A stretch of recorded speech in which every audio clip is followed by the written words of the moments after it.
జోడెద్దుల సవ్వలు లేవు, నాగళ్ల సాళ్లు లేవు, అన్నదాత ముఖంలో నవ్వు లేదు.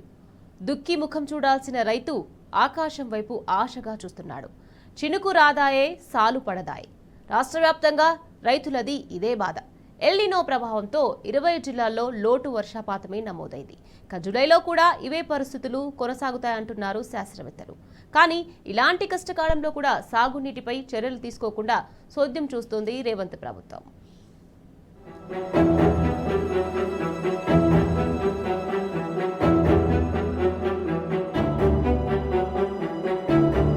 వానాకాలం మొదలై నెల రోజులు గడుస్తున్నా ఇప్పటి వరకు ఒక్కటంటే ఒక్క గట్టి వాన కూడా పడలేదు.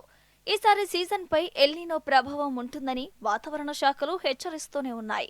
మరోవైపు విత్తనాలను నాటి ఆకాశం వైపు ఆశగా చూస్తున్నారు రైతులు. కొందరు రైతులు నాటిన విత్తనాలు భూమిలోనే ఎండిపోయి తీవ్రంగా నష్టపోయారు. వేసిన విత్తనాలను కాపాడుకునేందుకు ట్యాంకర్లు బిందెలతో నీళ్లు పోసి పంటను కాపాడుకునేందుకు యాతన పడుతున్నారు.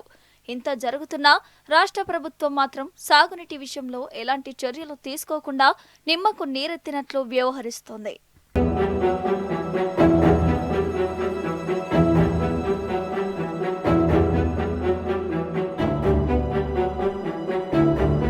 రాష్ట్రంలో ఎల్నినో ప్రభావంతో వర్షాలు లేకపోవడంతో 21 జిల్లాలో 24% పంటలు సాగు చేస్తున్నారు రైతులు. వానాకాలం సీజన్లో 1,35,00,000 ఎకరాలకు సాగు జరగాల్సి ఉండగా ఇప్పుడు 33 లక్షల ఎకరాలకే సాగు మొదలైంది. నిరుడు ఇదే సమయానికి 45 లక్షల ఎకరాల్లో పంట సాగైతే ఇప్పుడు 12 లక్షల ఎకరాలకు తక్కువగా సాగవుతోంది. ఇక ఎల్నినో ప్రభావం వరి సాగుపై ఎక్కువగా పడింది. వర్షాకాలంలో 65 లక్షల ఎకరాల్లో వరి సాగు కావాల్సి ఉండగా ఇప్పుడు 1,10,000 ఎకరాల్లోనే సాగు మొదలైంది. గత ఏడాది 2,50,000 ఎకరాల్లో వరి సాగైంది. దాంతో పోల్చితే ఈ ఏడాది 56% వరి సాగు తగ్గింది.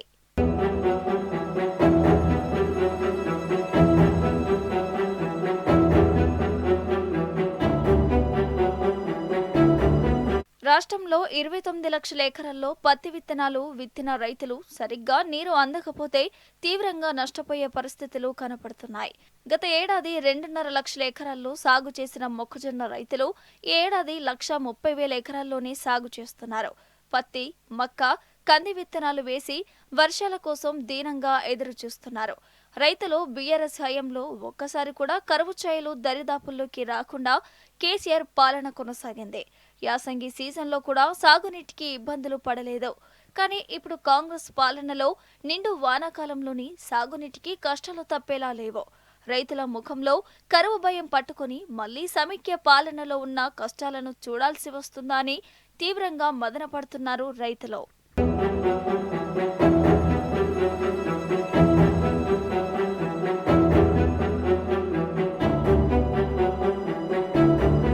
రాష్ట్రంలో రైతులు ఇన్ని ఆందోళనల నడుమ వ్యవసాయం చేస్తుంటే పట్టించుకోవాల్సిన ప్రభుత్వం మాత్రం ఎల్నినో ప్రభావం అంటూ చేతులెత్తేసిందే. కరువు సమయంలో సాగునీటికి కావలసిన చర్యలను, ముందస్తు జాగ్రత్తలపై కనీస అవగాహన లేకుండా వ్యవహరిస్తోంది. తెలంగాణ తొలి సీఎం కేసీఆర్ హయాంలో నిర్మించిన కాళేశ్వరం ప్రాజెక్టు నుంచి నీటిని ఎత్తిపోస్తే కొంతవరకైనా రాష్ట్రంలో కరువు తీరుతుందని రైతాంగం అభిప్రాయపడుతోంది. కేసీఆర్ హయాంలో కరువు దరిచేరకుండా సాగునీటిని అందించారని గుర్తు చేసుకుంటున్నారు. కానీ ఇప్పుడు కాళేశ్వరం నీటిని కూడా కాంగ్రెస్ ప్రభుత్వం ఇచ్చేలా కనిపించడం లేదని మండిపడుతున్నారు.